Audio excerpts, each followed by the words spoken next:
Hi, it's Jason Gorber for ThatShelf.com. We're here to talk about It 2, the sequel to, I guess, 2 years ago, the first part of Stephen King's big, epic, scary clown and red balloon movie.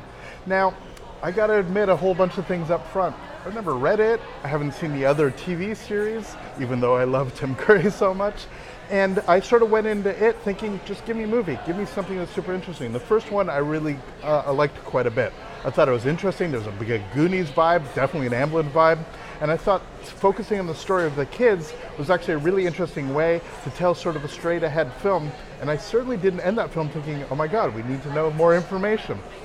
So what we have here is something that was cross-cut, I believe, in the novel, but certainly cross-cut in the original production of the adult story and the kid story and how they all come together. And the challenge here is that it's essentially a bringing the band back together movie. Something like, I don't know, the Blues Brothers, that you're just spending time waiting for all the characters to come back where they have to then do the adventure that are tasked with. But we know they're all coming back, or at least most of them, and we know what's going to take place. So there's this real sort of treading water nature, especially for the first 45 minutes of the film, until things actually get going.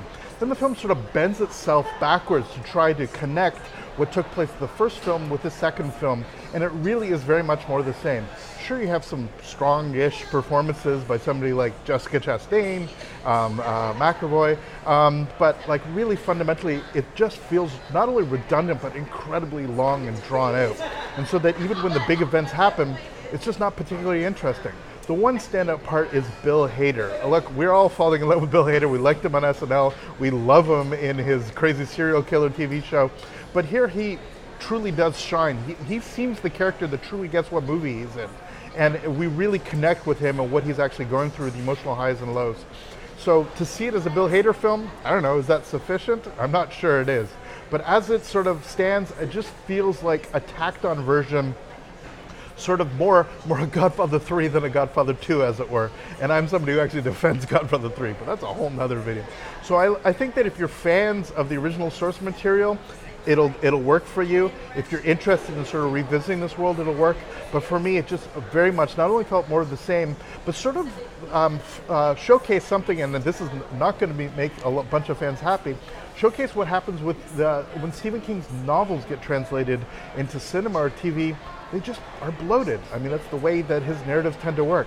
The most sublime Stephen King works are the short stories, the novellas, or the little pieces that get extended to these amazing works, the Stand By Me's of this world, the Shawshanks, or something like The Shining, which is a very tight novel, very sort of truncated compared to the sort of more bloated 1,000-page tomes that King does these days, but also when Kubrick did it, he shifted the tone of the film. Now, Stephen King has all kinds of problems with what Kubrick did, but in many ways, all the things Stephen King doesn't like about it is what makes The Shining a masterpiece.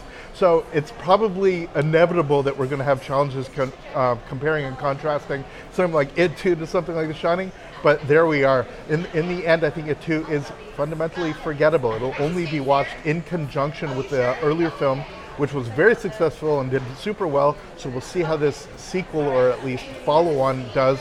But for me, it's just something that just felt too much of something that we already enjoyed the first time around. For That Shelf, I'm Jason Gorber.